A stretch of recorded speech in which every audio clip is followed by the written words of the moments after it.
original.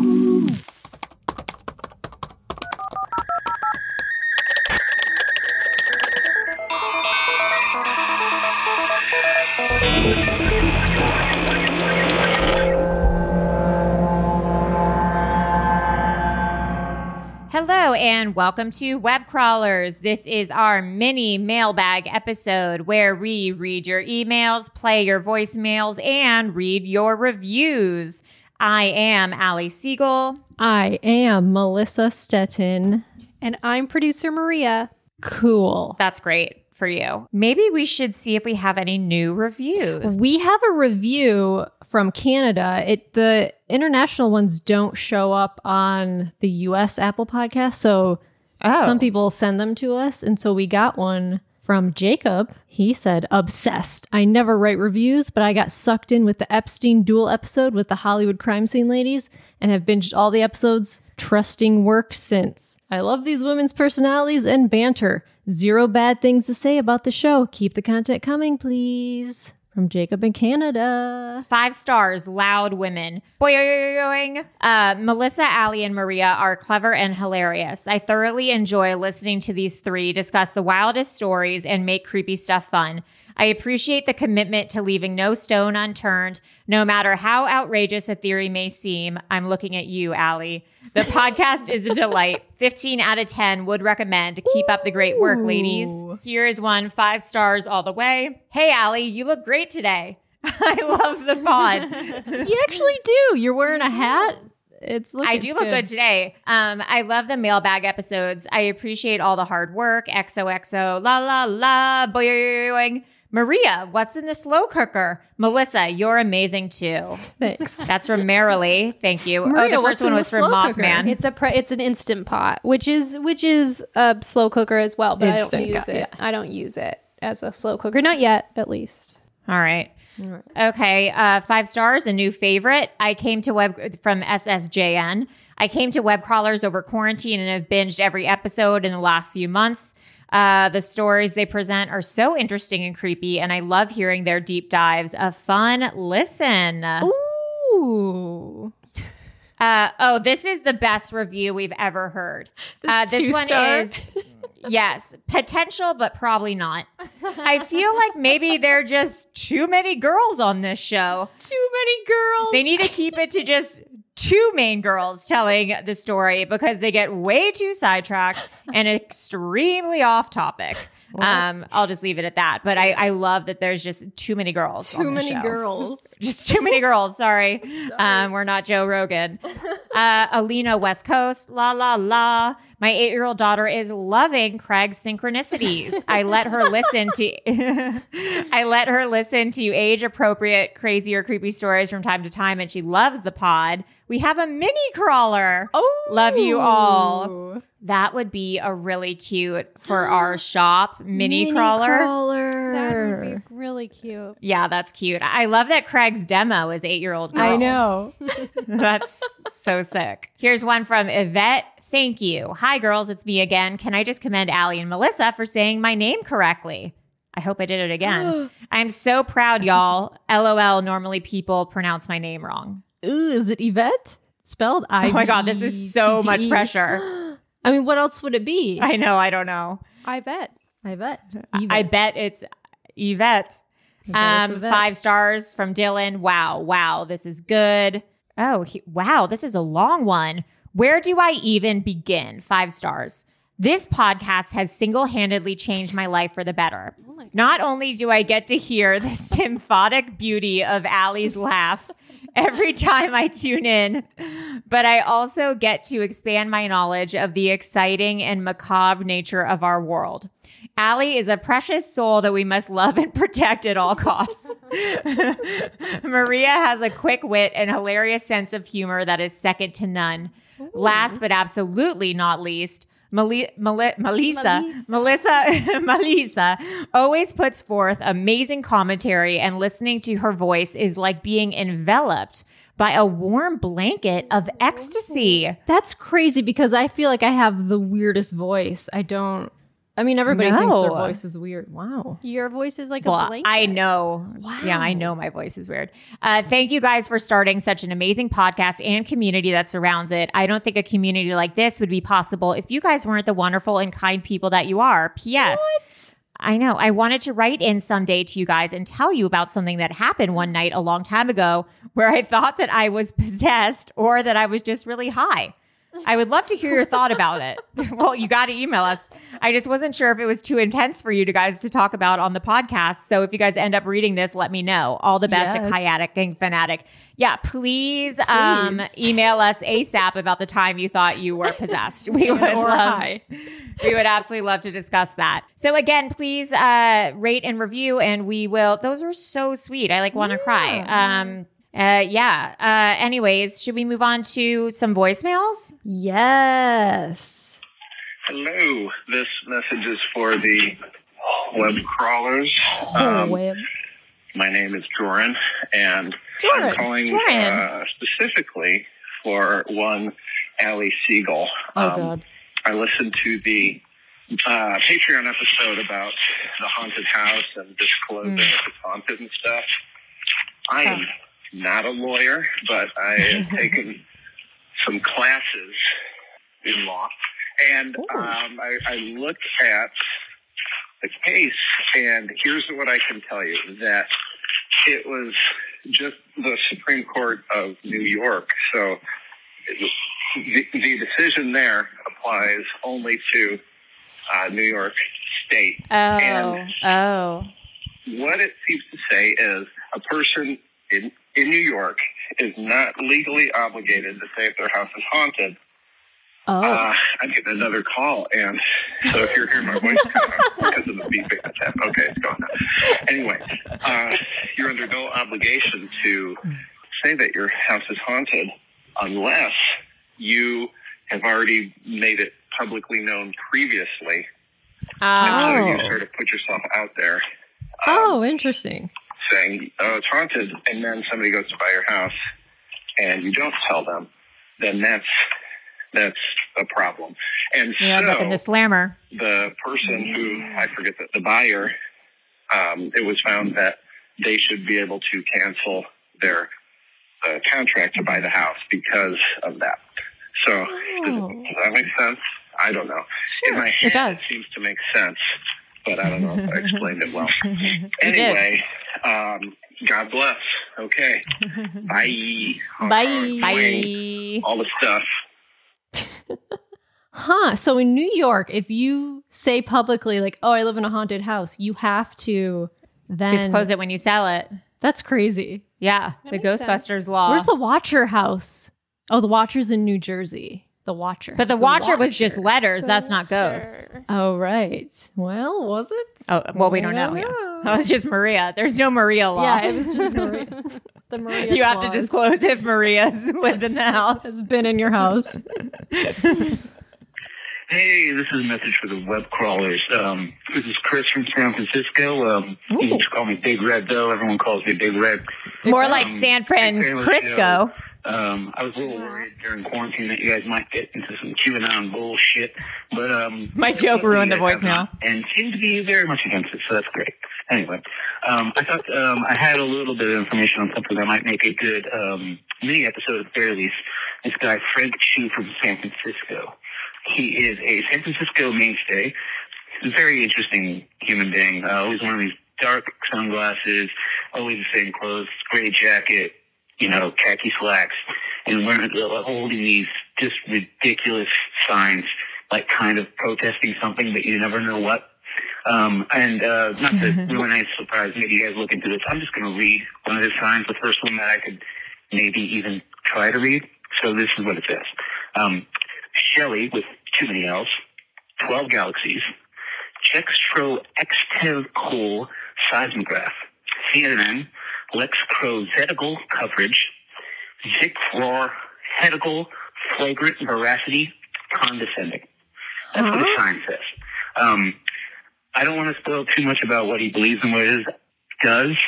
I think you guys should look into it. This guy's iconic enough in San Francisco that, I've seen people dress up out of him for Halloween and stuff.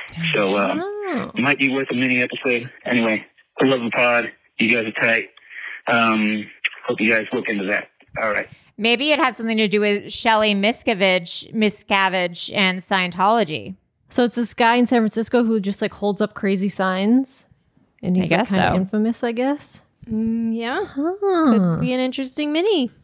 Interesting. Thanks for let's look into it. Fun tidbit.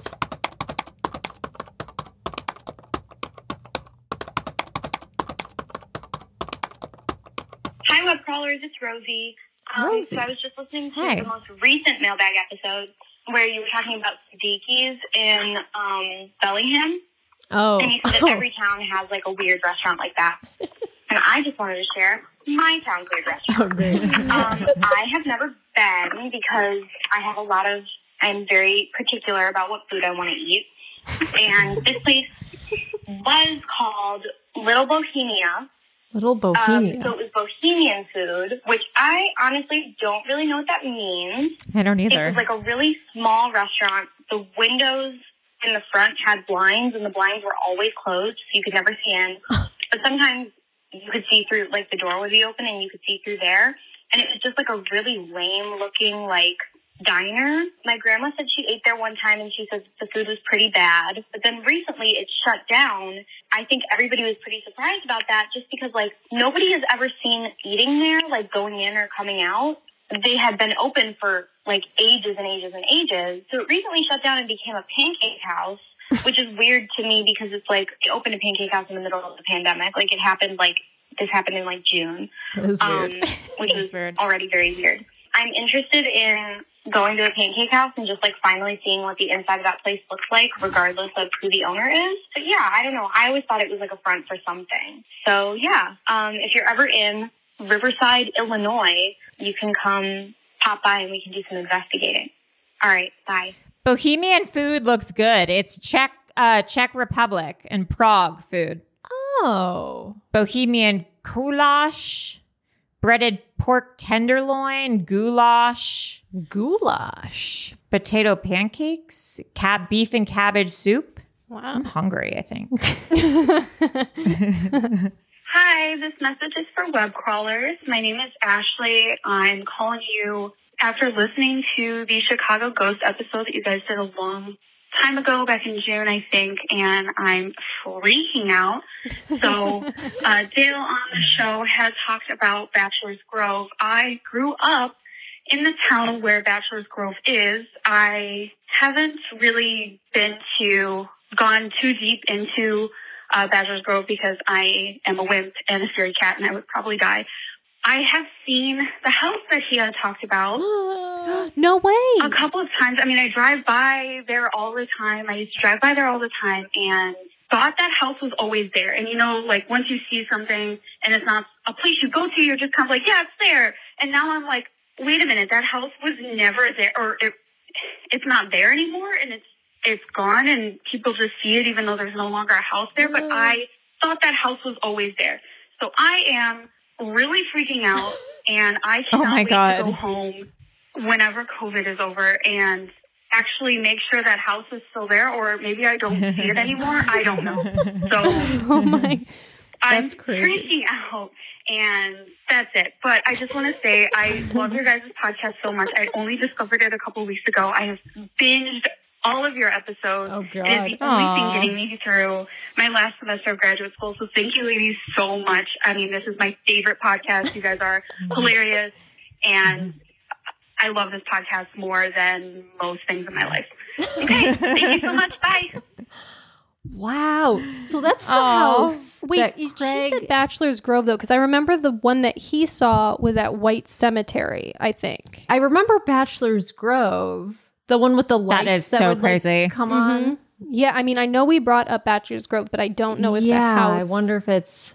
Let me go ask really quickly. Hold on. Bachelor's Grove. Right, it's White Cemetery. He saw it at White Cemetery. Okay, well, maybe it's a traveling house. Wow. It might be. Yeah. It's got feet. It's on the move. Okay. The house got feet. Voicemail. Hi, this message is for web crawlers, and I'm just calling because I wanted to give a shout out to Maria. I have been binge listening to all of the episodes.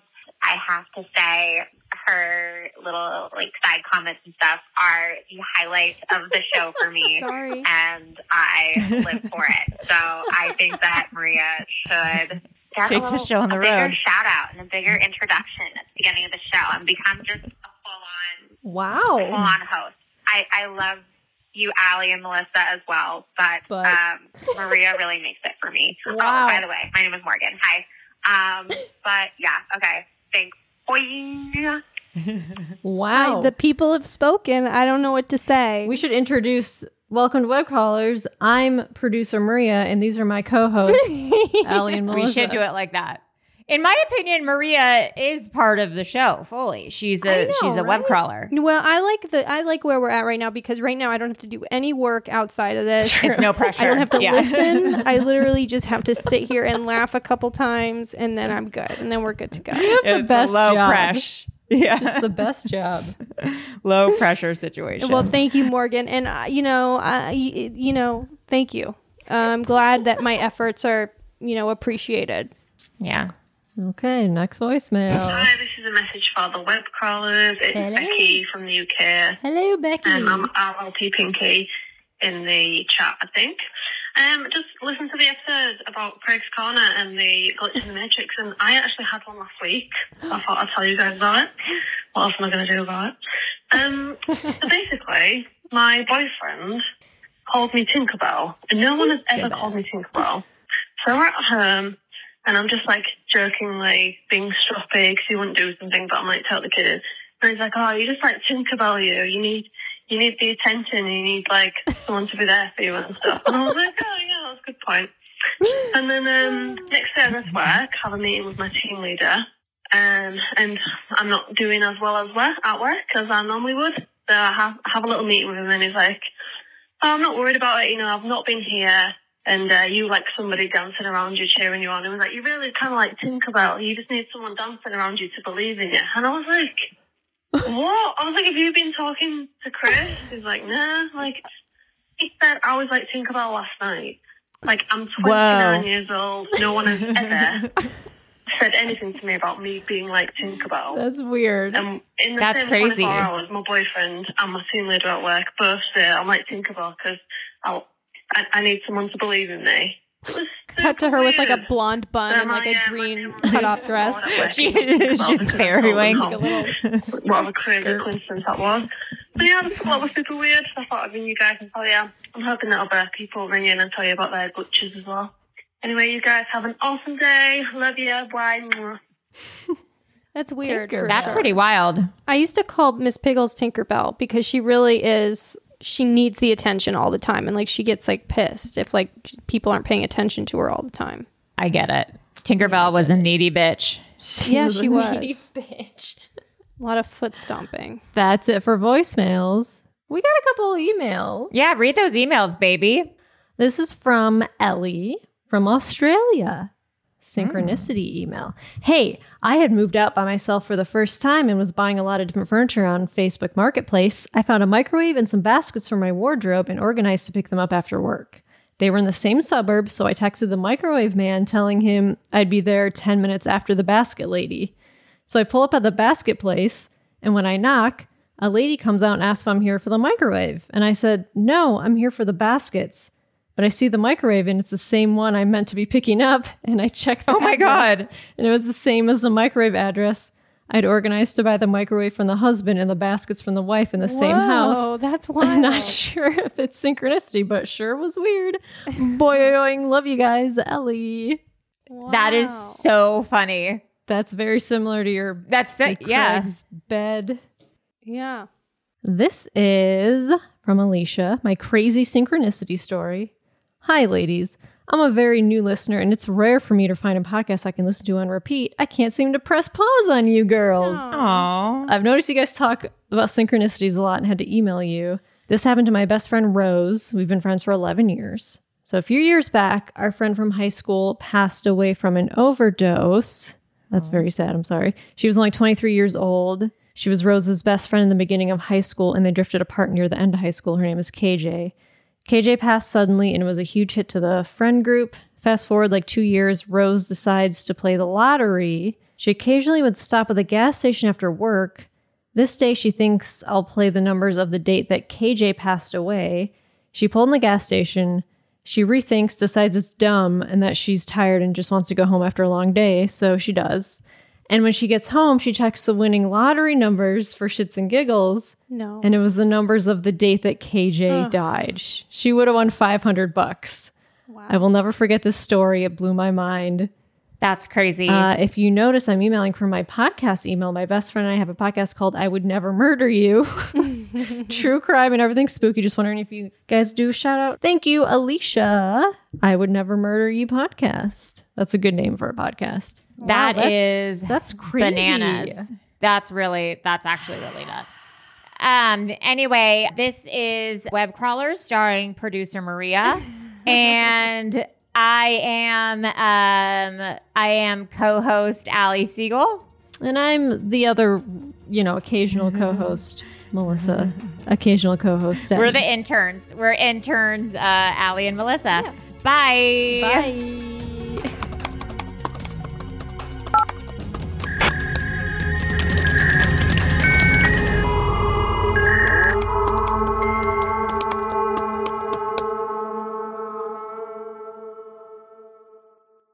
An Erios original. Powered by Acast.